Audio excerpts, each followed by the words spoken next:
So I'd like to welcome to the JPP, the Jewish Philanthropy podcast, a very, very old friend. He's not old, but he's an old friend.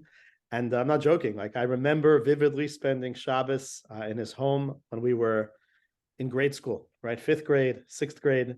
And thankfully, we've been able to retain a relationship over many, many years. I'd like to welcome the extraordinary Mike Dube, to the JPP. Mike is the CEO of the Elite Method. If you see the video, you'll see his shirt that he's wearing, where he helps people reach their potential physically, spiritually, emotionally. And in particular, something that I've benefited from and that has grabbed my attention is the amazing work that he's done over many years with Sharing Seats, where he's able to facilitate individuals, young individuals who unfortunately are suffering from illness, and to facilitate an amazing experience for them at sporting events. Without further ado, it's an honor to welcome Mike to the podcast. Thank you, David. It's funny when you say old friend. I'm glad that you clarified that, because 51 today is the new 21. But then again, age is really just a state of mind. So I always tell people you got to be lucky to be able to get old in this lifetime. So it's a pleasure to be here, and it's also fantastic that we've been able to maintain a relationship for 45 years plus. That's also almost unheard of in today's day and age. So pleasure to be on your fantastic podcast. Thank you so much. 51 is a new 21 when you're a specimen like yourself. When you're a guy like me, it's a little different. I see a lot more gray on my face and on my hair than yours, but okay, to each their own. Okay, so Mike, tell us a little bit about just about your upbringing in terms of, we'll talk about how maybe it foreshadowed what you're doing today, but tell us a little bit just about where you grew up, kind of what you were thinking for yourself, in the early stages of your life.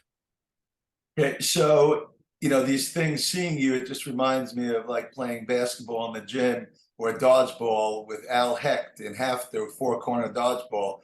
When I see those memories still pop up.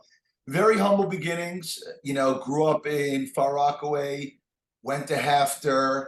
I was one of three brothers. I have two other brothers, a twin brother, Andrew, who I'm very, very close to, an older brother, Brian, and then I also have a half-sister, Sandy. Grew up, we were the kids who were popular. We were very friendly, very outgoing, but we had very little means. My parents, unfortunately, about 40 years ago, decided that their marriage was not going to work out. So we were really those first kids in the 5 towns whose parents got divorced. I don't even remember anyone getting divorced before then. Today's day and age, people generally, will, when the kids are out of the house, they're done. So divorce is so much more common and rampant today. But when it was happening to us, we thought the world was ending. And understand why we'd see our father twice a week. And our mother was a working mother, and she did the best that she can to provide us with a certain lifestyle. But we knew that we were underdogs. And at that particular point, once my parents got divorced in 6th grade, then we left our HAFTR crew, and my mother got remarried and moved to Philadelphia. So we started anew there. I remember that, because we were very close friends, and you left. I remember that, yeah. Right, we left then. When you're in 6th grade and you have to make a move like that, you either sink or swim. But I could say to this day that I would not change anything, any acts, any chapters that were in my life, because that's what makes myself who I am today. And I'm also able to be much more sensitive and aware to many clients and situations that I deal with where parents do get a divorce, and kids do think that it's the end of the world. But the reality is that 50% of the marriages are not supposed to work out. So that particular situation, having my parents, getting divorced at that time, and seeing my dad twice a week and my mother working, luckily they married significant others, who my stepfather is very much a big part of my life right now still, and my kids, and my stepmother, Barbara. Also, we all have relationships, even though my father passed away close to 2 years ago. So it's been a very, very, humbling, but very, very, very happy. Very happy that everything worked itself out, because in life, it doesn't make a difference. Regrets age you. And I don't believe in having regrets. So, at that point, after we moved to Philadelphia, we were, my brother and I as twins, we were lucky. We always had each other. Right. And that's invaluable. And anyone that knows Andrew and I love when people call me Andrew. We always say that we're fraternal twins, but we make up the perfect person, 50-50. So Interesting. we're very fortunate that we have each other. And I really couldn't even see this world without him. Wow.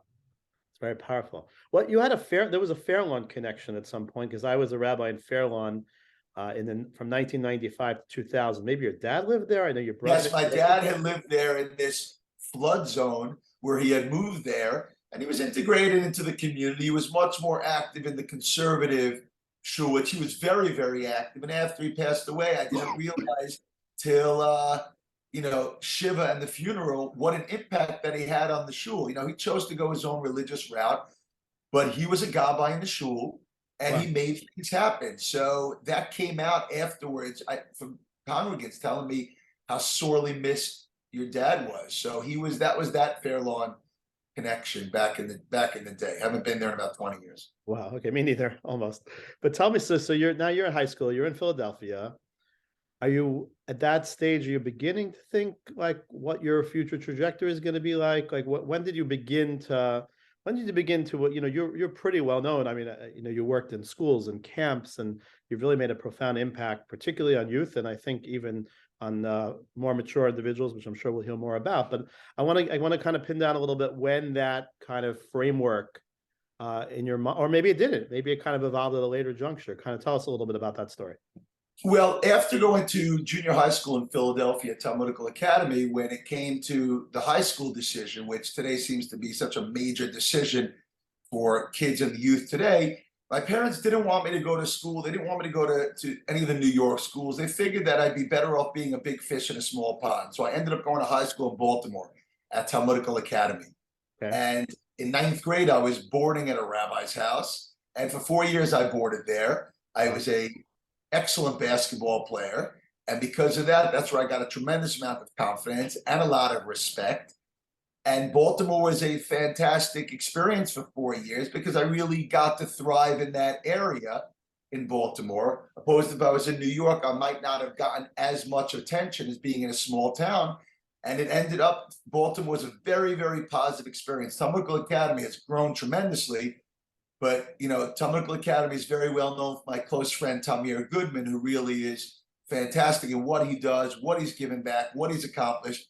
And when I was playing full court, after learning one-on-one with a Rebbe, because I couldn't keep myself in control in a classroom environment, Tamir was a little kid on the other side of the gym watching me. So I really got to make a big impact in high school. And basketball was definitely the confidence builder that I need, but there was always the part of me which thought the FOMO of not being in school in New York. And then I realized that it really didn't make a difference because I ended up going to Yeshiva University after high school, after going to Neve, and I was in school with the same guys that I would have gone to high school with.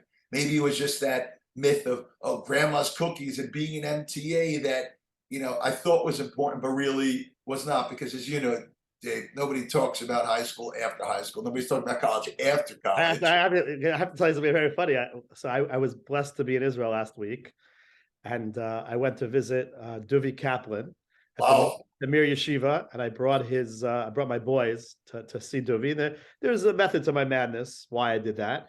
And Dube was telling my boys about the championship game in 1990 at Hafter versus MTA. And it was very funny that he was like referencing it. So almost nobody remembers.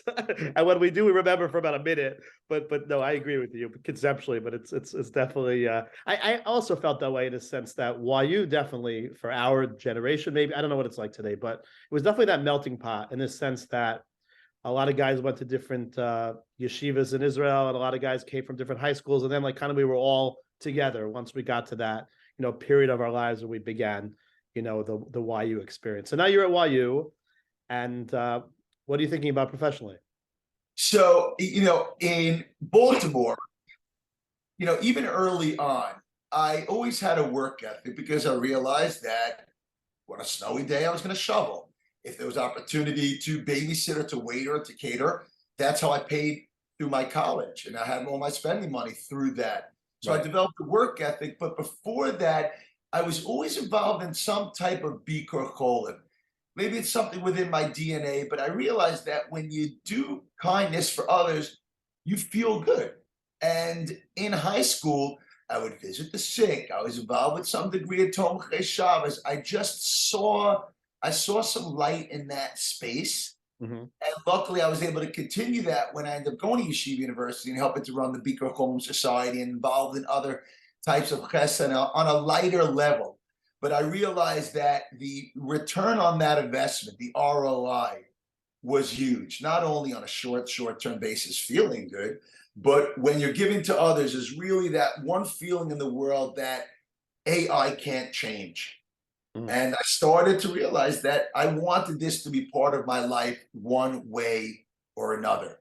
And as much as in college, as you're supposed to have a general idea of where you wanted to go in terms of direction work-wise, I had a work ethic, I had a hustle. Thank God I had a big personality, and I was always selling, always. When I was in high school in Baltimore, I was selling Cutco knives, and one of my wife's clients just recently sold us a set. It increased fivefold, but they're still the best knives, but they're expensive. So I was always selling, because when you're in the sales genre, the unlimited opportunities when you're in sales, and sales obviously translates into business. I knew I didn't want to be a doctor. I knew I didn't want to be a lawyer. And then people were telling me what I should do. And in the end, I'm so glad of what I chose, but it's not, there are different chapters. Not every step is so solid. You make mistakes, you learn. Right. Sometimes you win, sometimes you learn. So all of those things have clearly, where I'm at today has gotten me to a place where my career and calling are completely aligned. So talk about, bless hashtag. I love that, by the way. Sometimes you win, sometimes you learn, right? That's a great line, right? He didn't say Please sometimes you use win, it. sometimes you lose. I know that was intentional, and that's great. No, that's great. So let's hear a little bit about what Elite Method is today, and a little bit about its evolution, kind of how you got, what you want to share. I often ask people to talk a little bit about kind of challenges or victories. Well, I'm sure, like you said, it's never a straight path. So let's hear a little bit about. You're right. No such thing as a derech yashar, as they say, a straight path. So as far as Elite Method, after being involved in How'd you sales. come up with the name, by the way? How'd you come up with that? Okay, very, very good question. So because of my ADHD, so I'll answer one question at a time, and it'll be much easier for me as the Adderall's kicking in. So after some good mazel in the business world, outside of college, I worked for IDT for a few years. I was doing inbound and outbound sales. Then my family was in the healthcare business. They had a psychiatric daycare center, an outpatient mental health clinic. And I spent about 12 years working there, building it up really from scratch. It was a daycare center for the mentally ill. And we used to have vocational work, music, drama, therapy, et cetera, et cetera. And we were able to build it to one of the biggest for-profit outpatient mental health clinics in Orange, New Jersey. If you're there, you're lost. Wow. Okay. And I developed a real, empathetic gene for the mentally ill. Mm-hmm. These were the people that were within the system and will always stay in the system. But for me, I wore my yarmulke at work, which gave me a lot of pride. And it also meant that I had to act a certain way. I tell people all the time, if you want to do something wrong, take your yarmulke off. That way you're not representing a religion.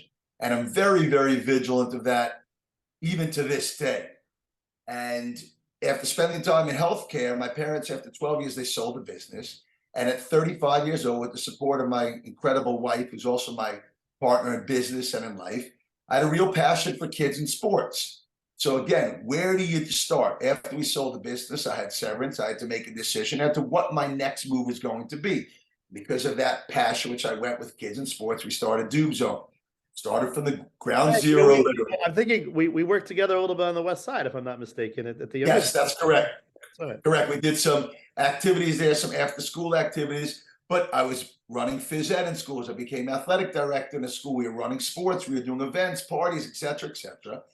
And we were doing it in a lot of schools, which meant we had to find high quality coaches to rely on them, but there were a lot of different demographics involved.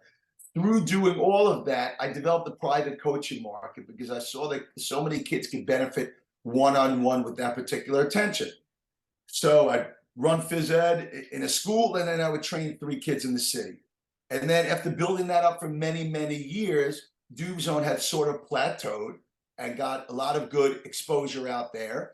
And we had decided that the most successful, component of that business was the private coaching. So we rebranded and reconnected, went from DubeZone to Elite Method. And the reason that we started Elite Method is because we saw that there was such a great need for one-on-one coaching with kids, but it wasn't just sports. It was focusing on the physical, the mental, the social, the emotional, the spiritual, an all-encompassing approach to the well-being of a child. Now, DubeZone's tagline was strong character, strong bodies. Elite Method was preparing kids for the game of life. And hence, thank God there's been good Mazda, some fantastic coaches. Rebecca, who's been with us 12, 13 years, is diligently working, and there's so many different moving parts. Elite Method, thank God, is strong and solid, always growing, always evolving. And then I've created my own private market where it's not only life coaching for kids, I'm now doing executive life coaching for executives and adults. And thank God, I could say I love what I do, and I've never been blessed to be happy. Like Baruch HaTov Ametu. Great, beautiful. I'm curious. I'd love to hear a little bit. I think it's insightful in terms of people in business in general. Kind of, so that pivot from DubeZone to Elite Method, you talked about kind of like, I guess on some level, not hitting a wall, but kind of it maxed out. You kind of felt that it was time for the next. How does one become? How does one truly become aware of that? A lot of people that passes them by, and they're kind of still doing the same thing. Like, what was it for you that kind of clued you in that, okay, this DubeZone, it's been great, but now it's time to make a pivot? Like in any situation you're in business or life and relationships, you need to know when to hold them and when to fold them. Right. And at that particular point, DubeZone had peaked out. There was nowhere it could grow anymore. So people are in business, obviously, to be successful, to make money. But most important, if you can be happy and successful and make money, then you're very, very lucky. There's an age-old quote that talks about, would you rather be happy or successful? Most people would answer they'd rather be successful. I hold the opposite. I'd rather be happy, because if you're happy internally and externally, success is going to be a byproduct of that. It is scary the amount of people today that are not happy, that are searching. And the truth is that happiness starts from within. You have to bring out your best version of yourself every day. And when you're at a whole with yourself, it's much easier to give back to yourself, to the world. The biggest challenge in today's day and age is people do not make enough me time. And if you're not good, how exactly could you be a good father, a good husband, spiritually connected? Most people are not. Even you look, New York posted an article 2 weeks ago about the negative impacts of social media, which has changed the generation. And unfortunately, it said 50%, close to 50% of the kids today are not happy. That is a scary, scary statistic out there. I'll tell you something fascinating. I've had a number of conversations over the last few months with some really high net worth individuals who have, quote unquote, finished their work life. They've accumulated wealth, for the duration or whatever they need, generationally. And they're in our age range, and they're kind of talking to me about, like, they're looking for that, like, I'm not saying that they're unhappy, and I'm not saying they don't have meaning in their life, but they're actually looking now for that, like, kind of meaningful,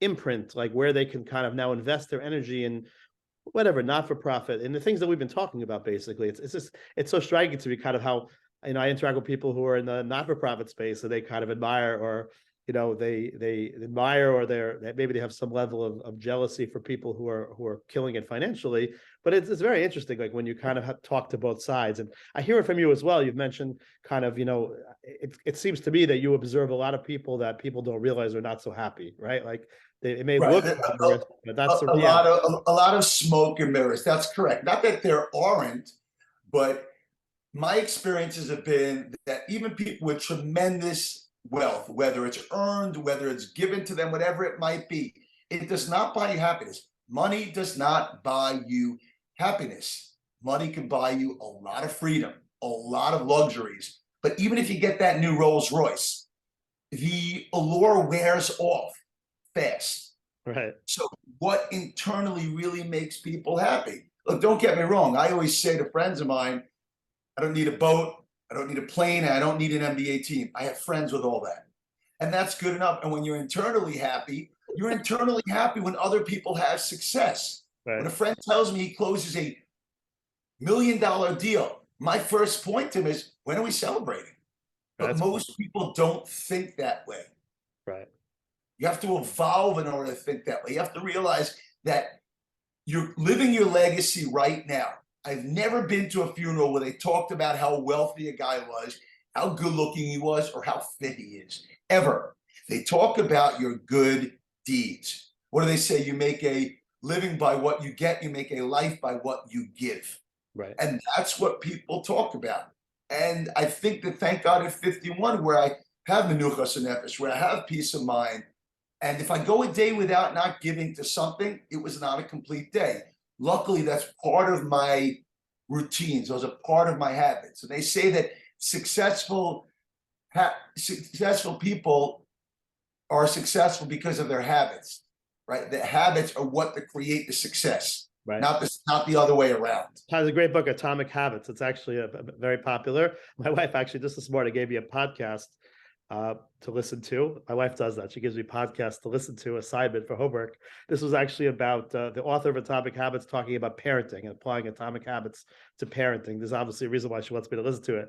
But no, but for sure, habits are key. Habits are key. Cool. So let's talk a little bit.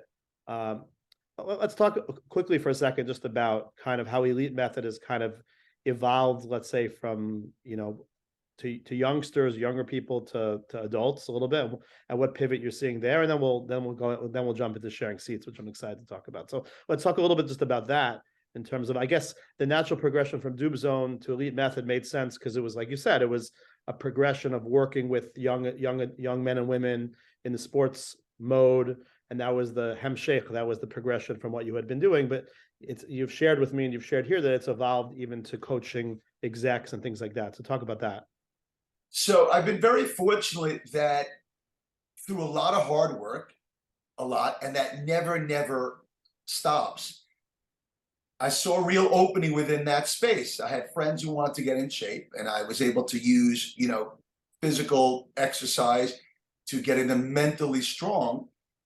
And after becoming a real expert within the kids field, the confidence field, I was fortunate that, thanks to my wife, I was able to really blend everything together. And I was able to take all my knowledge and experience and blend that together from kids to adults. And there is such a great need. There was nothing that ever existed like this. Opposed to you buy into a business that already existed.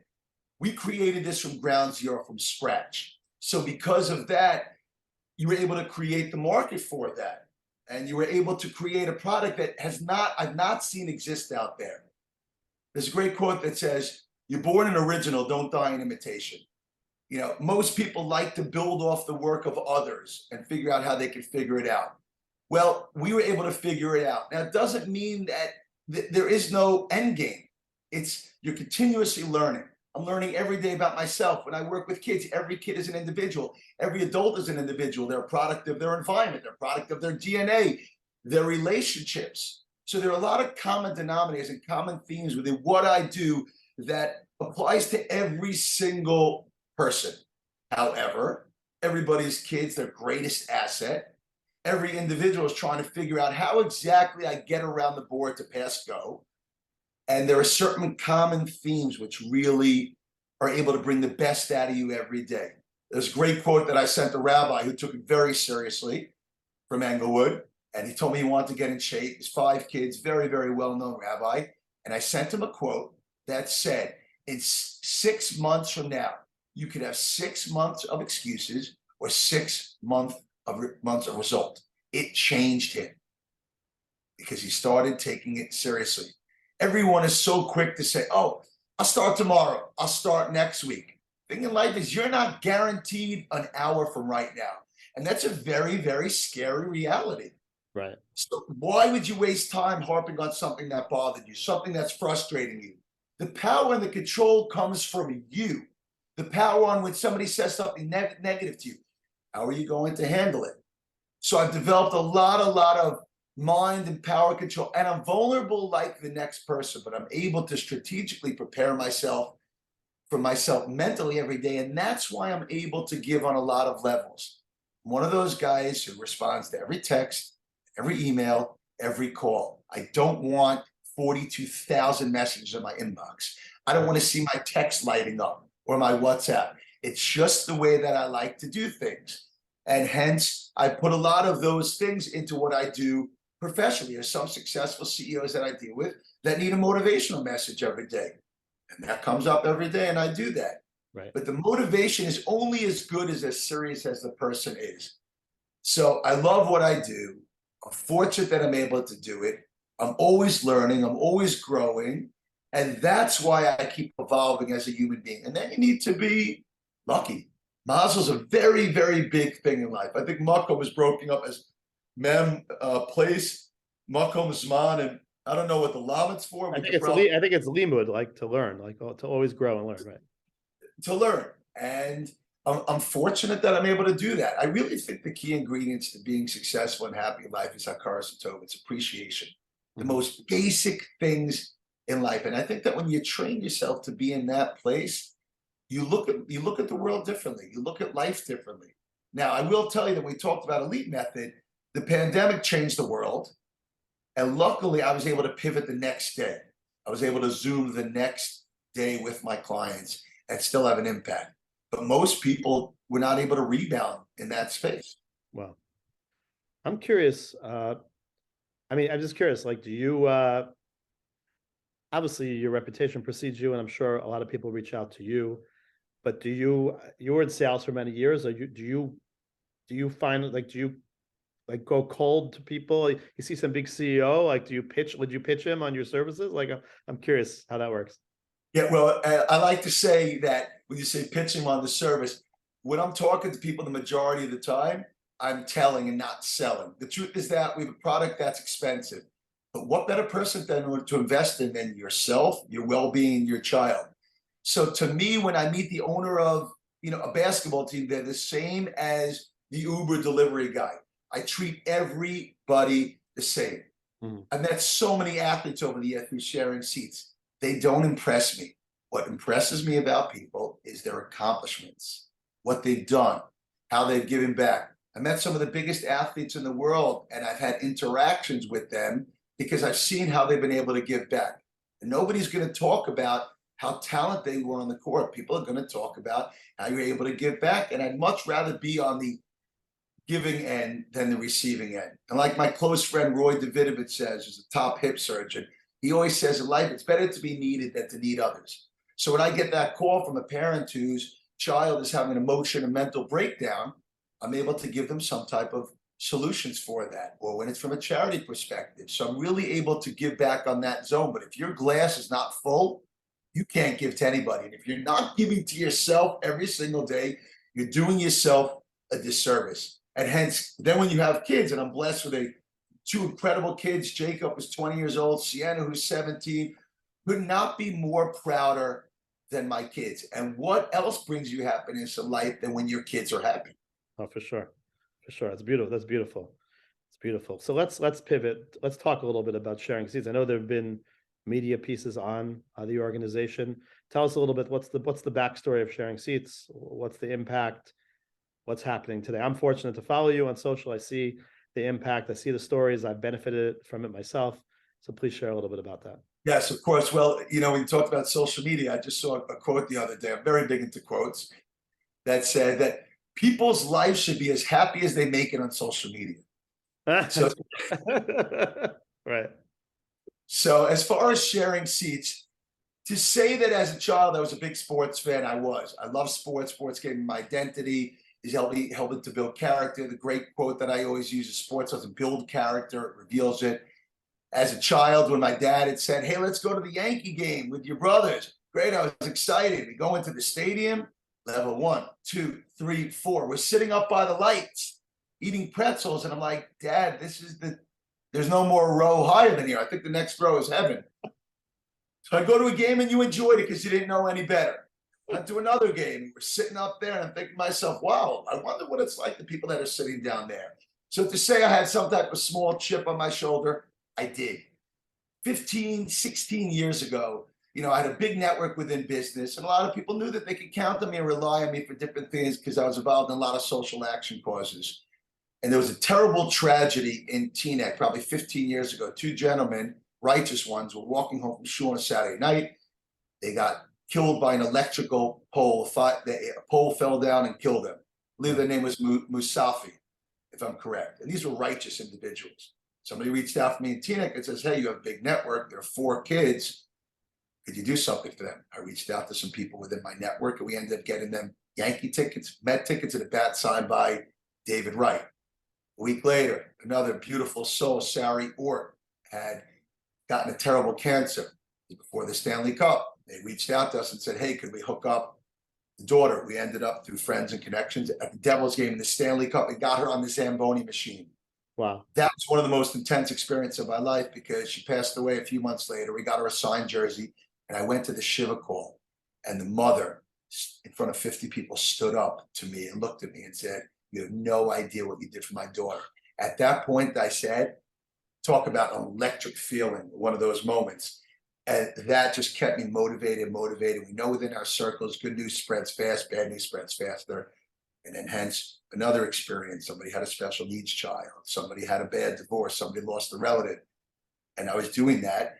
Then somebody, Shmuel Jonas, who's also a righteous individual, connected me to Yoni Greenstein, who was a big Baal Chesed, but he had a 501c3, but it wasn't as exposed out there.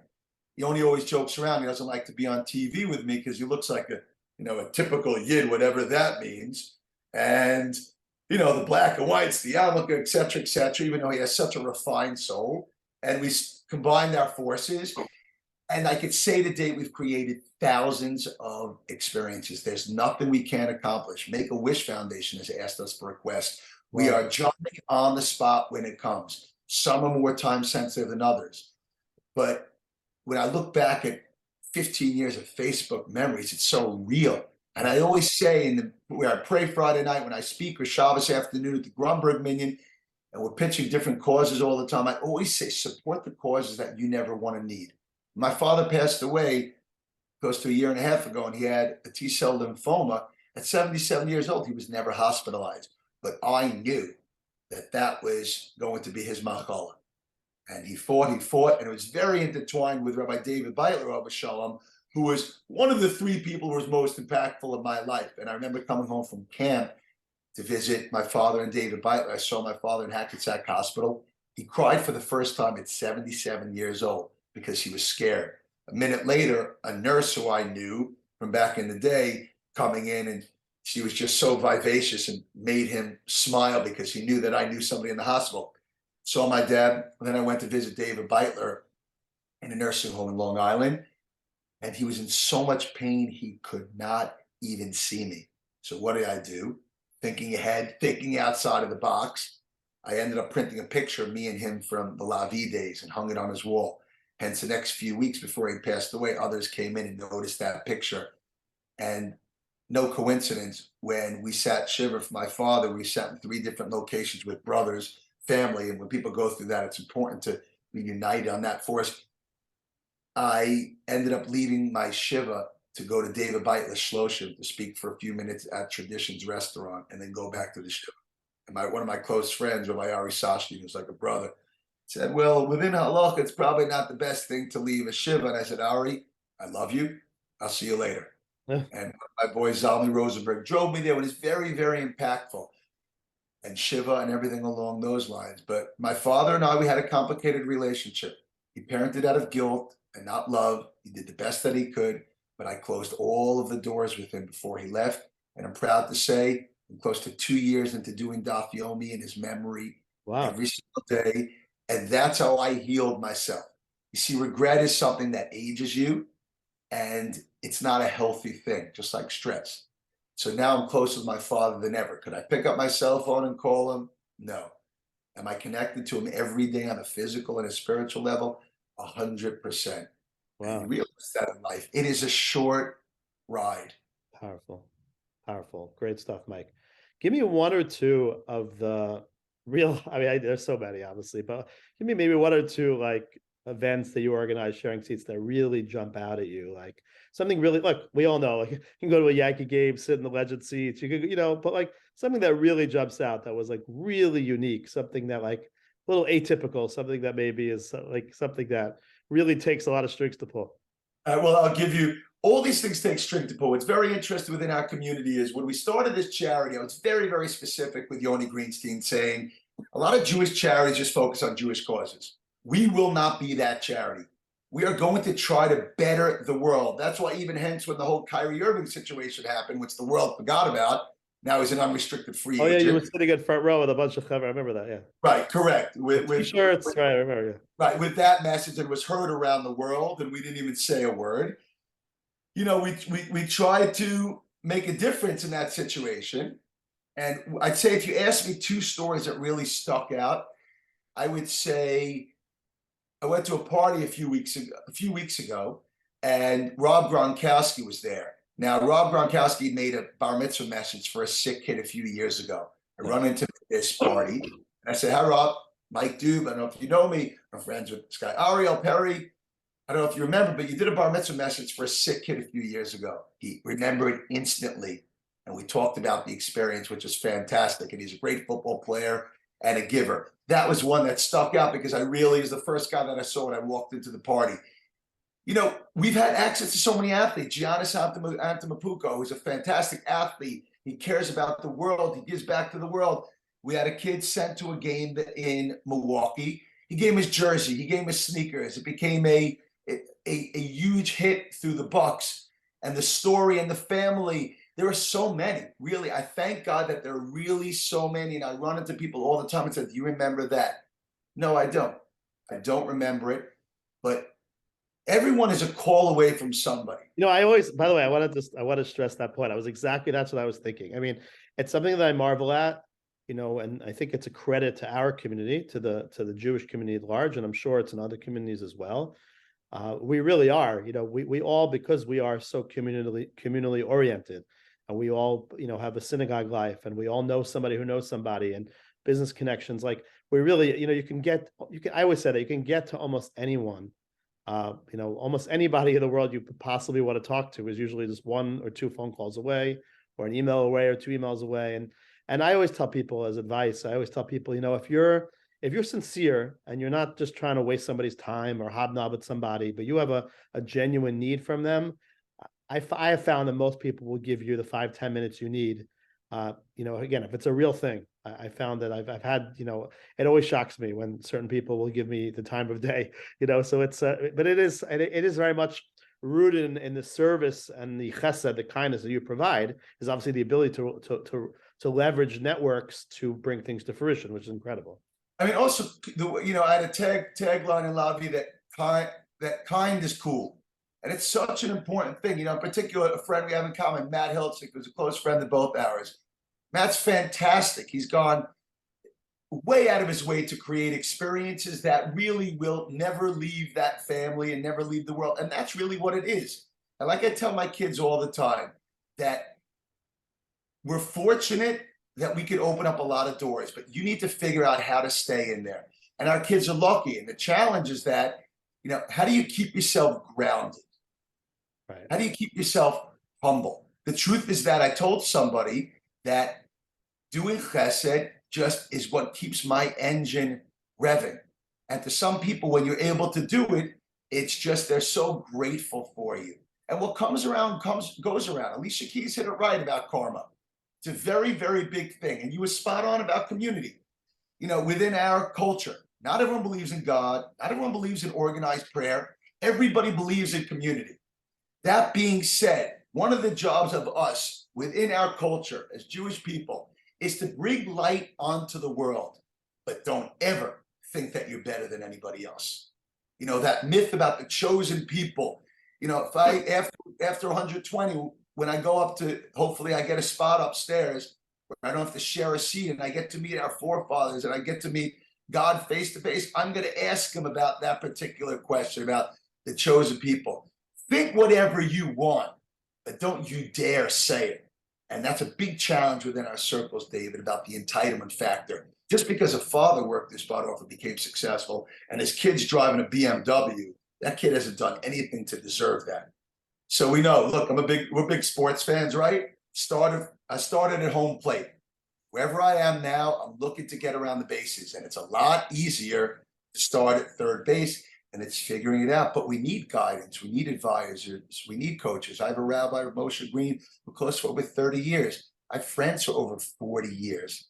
And loyalty, so important in today's age, and being real, authentic. I like to consider myself an OG, because if you follow the herd in life, you go no further than the herd. And I might not have had a straight line. When's the Elite Method book coming out? Right now, we're talking about it. I'm saying, when do we gotta get this into a book. We're in chapter 5 right now. Okay. It's just my life lessons. Somebody asked me recently, who motivates you? Who inspires you? And I said, I get inspired by nature. I get inspired by people who give back. We have a friend in common who we have so much respect for, and his family to you. That guy respects me. But if you ask me 3 of the most influential people of my life, I would say there was a gentleman I was shown by the name of Mike Strauss from Englewood, who was an incredible, righteous human being. That's Jeremy's father? Correct. And you know the essence of and quality of Jeremy. Mike Strauss, I used to call him Silky Smooth. My stepfather, who doesn't like the word stepfather, Perry Langard, has been a huge, huge influence in my life and taught me really how to be a man. And the third one, it's a good question, probably my kids, because they talk about legacy. And I'm living my legacy right now. And if God said to me, Mike, this is your last day on planet Earth, I'd be extremely sad, because I feel like there's so much more to give, there's so much more to do. But I would leave this world a happy man with 8 billion people. And also, you have to seek out good. You have to want to do it. And sometimes people need to be told what to do, to visit the sick, to give back, to help out. For me, it's just part of me. So when somebody calls me with a request, I'm on it. And then I empower other people. And that's why social media has really helped me out in a major way, because we create a major following. So when I put out a request for somebody, people want to do it because they take it serious. I mean, on this note, and we're going to end with this. I'll share this point. So a couple of years ago, I posted on social media that my son Yedidya, who you know well, he wanted to speak to Yaakov Shweki on his birthday a couple of years ago. And I was blown away. Within a minute, I had 8 different people that I know that told me they can get to Shweki. And he had a call with Shweki. Last year, he had a call with Shweki. And this year, just a couple of days ago, Shweki was incredible. He made a beautiful video for Yedidya. It's amazing, just like that power of being able to connect. And Mike, I want to really just share with you how much I admire your passion, your energy, your message. And I want to give you a blessing that you should live for many, many more years of good health, and you should be able to continue to bring tremendous light into the world.